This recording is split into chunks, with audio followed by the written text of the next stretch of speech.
YouTube.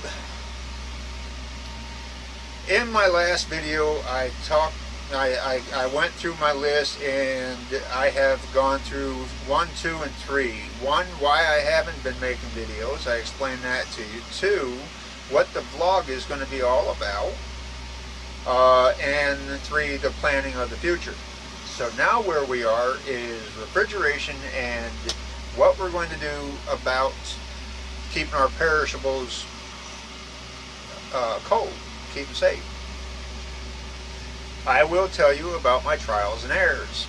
Now, what I used to have when I was doing Boondock, Florida, was a 60-day Coleman cooler that I made a Reflectix blanket, and then I had one of them collapsible 5-gallon water jugs.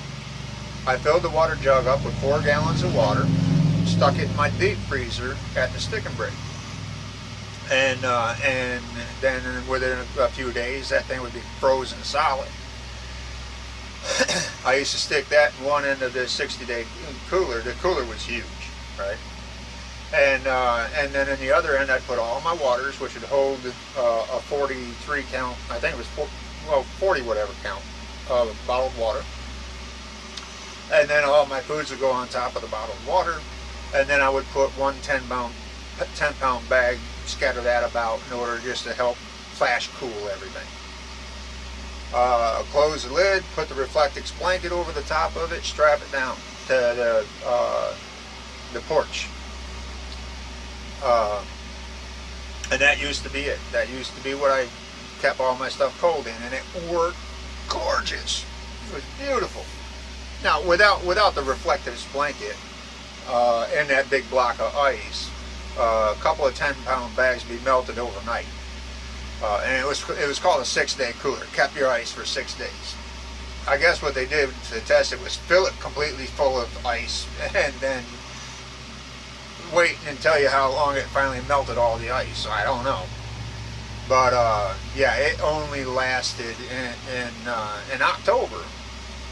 When I got the cooler, it only lasted for a little over a day and a half, and it was done. And that was 2 10-pound bags or a 20-pound bag. So then I came up with the idea for the Reflectix, and that took two 10-pounds or a 20-pound bag, and it made it last several days. You know, well over the weekend. I'd go down. I would leave out on Friday, and I would still have ice when I got back on Sunday night. And but then I wanted to go places and spend even more time, a whole week, you know, or whatever. And so then I came up with the idea for the block of ice, and then with a block of ice and a 10-pound bag, it would last me 7, 8, 9 days, depending on how many times I went into the cooler. So what I would do is I would take my Igloo backpack, which is a cooler, put my drinking, whatever I'm drinking, whether it was Sprite soda, which I've cut out of my life, but it used to be Sprite soda, and now it's just strictly water. And I would put my water in there, put some of the ice on top of it, and then that's all I would drink out of it all day long, so I wouldn't have to keep opening the cooler. That's not feasible right now.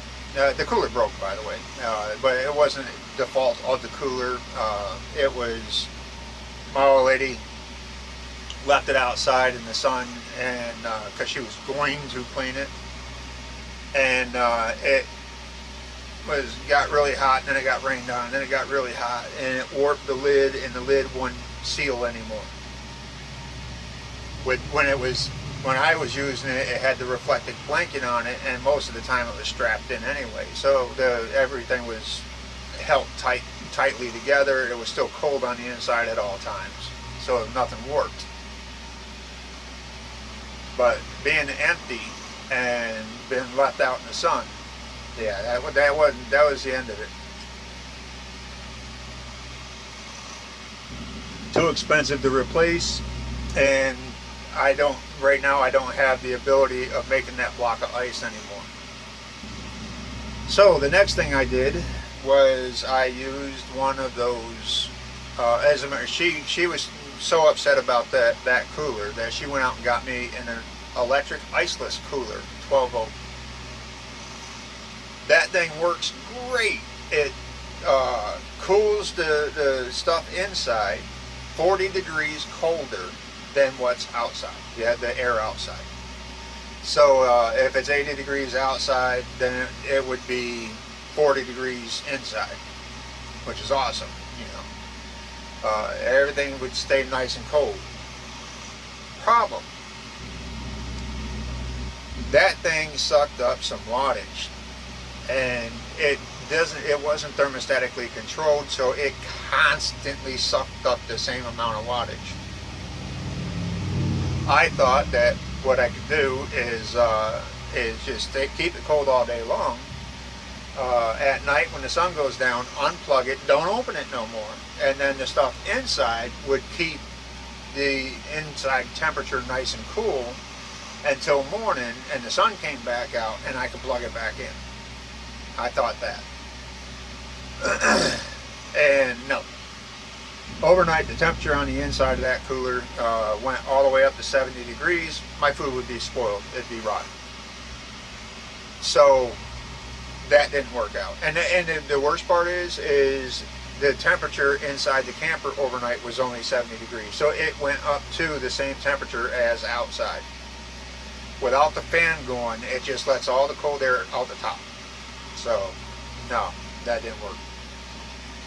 And I can't afford to let my batteries drain down to a dangerous level, so not going to happen. So then I decided that I was going to use my refrigerator from inside the house. I have one of them small Black & Decker refrigerator with the freezer on top with its own doors, double door refrigerator, not side by side, but top and bottom. When it kicked on, it had a large surge of 600 watts, and then is it watts or amps? I can't tell you. But then it would go all the way down to between 80 and 90. Between 80 and 100. It would, fluctuate, and until the compressor kicked back off again. And I'm thinking, well, it's a compressor fridge. It's thermostatically controlled. It won't run all the time, and it doesn't take long for it to go from the surge down to the 100, and between 80 and 100. And then it would only stay on for 20, 25 minutes and cut back off again. So I figured that would be safe. I got 200 watts of solar. I've got 240 amp hours of batteries. I have 1500 watt power inverter. No, that would work. No. When the refrigerator would kick on, the heat from the compressor would raise the temperature inside the camper, which would make it so that way it took longer for the compressor to shut off, which means the longer the compressor ran, the hotter it got inside. You get the idea. So the compressor was running almost all the damn time. And when it did shut off, it just didn't stay off long enough for the sun to catch up with the solar. I do have a 2000 watt inverter generator. Runs great, nice and quiet, it's awesome. And on a perfect day, I can run that generator to top off my batteries at night. Although, if I started it up at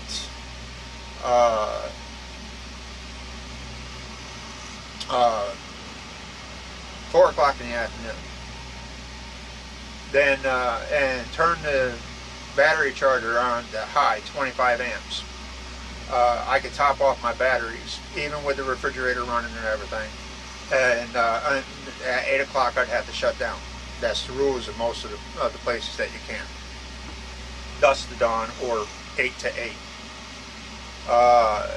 And so then overnight the refrigerator would cycle as it's supposed to. I wouldn't be able to run my fans, and the temperature in here would get really hot overnight, and the batteries would be drained by morning. And that's on perfect days. On the days when the sun is behind the clouds, we have cast, cloud cast or whatever you call it. On cloudy days, and we're not getting that much solar, I would have to use the generator to help the solar keep the refrigerator going, which that's a lot of gas, that's a lot of abuse on my equipment, and I decided that the refrigerator just wasn't worth it, because we have a lot more cloudy days than we do nice clear sunny days, especially this time of year. They call Florida the sunshine state, but that's only during the winter months of, the winter months. Now it's going to rain all the damn time. So that refrigerator had to go. I have tried one cooler after the other. I've had them leak. I've had them sweat real bad. The cost of ice is too much. I have an ice maker, but the ice maker takes 3 hours to make a batch of ice, or not a batch, but a basket. It only takes 10 minutes to make a batch of ice, but it makes such a small amount of ice every 10 minutes that it takes 3 hours to make a basket of ice. And the basket is only equivalent to a half of a 1 gallon Ziploc bag, if you get that idea. And I'd put them in the Ziploc bag so that way they didn't melt as fast. They stay cool. And then put them in the cooler. But it just, you couldn't keep up with it. There's no way to keep up with it. And then it's not just the cost of ice, but it's the amount of gas it takes to get from camp to the store to buy ice. So the bottom line is no more perishable foods. Not at the moment. Later, when I have saved up enough money, I will get me a Dometic refrigerator that's meant for this atmosphere, that's meant to run off from solar. It's a compressor refrigerator. It looks like a cooler, and it, like I said, it's designed for this atmosphere, and it will do a lot better. And also in the near future, well, the far future, I intend on adding another 200 watts of solar and a couple more batteries. So yeah, I'll have 480 amp hours worth of batteries. I'll have 400 watts worth of solar. My charge controller will handle that much, no more. So then, yeah, then we'll be all set. But that, as of right now, no more perishable foods. So the next video, I am sure, yes, the next video we'll talk about what I'm going to do now that I'm not having perishable foods. How am I going to survive without perishable foods? So that's it. Stay tuned for the next video.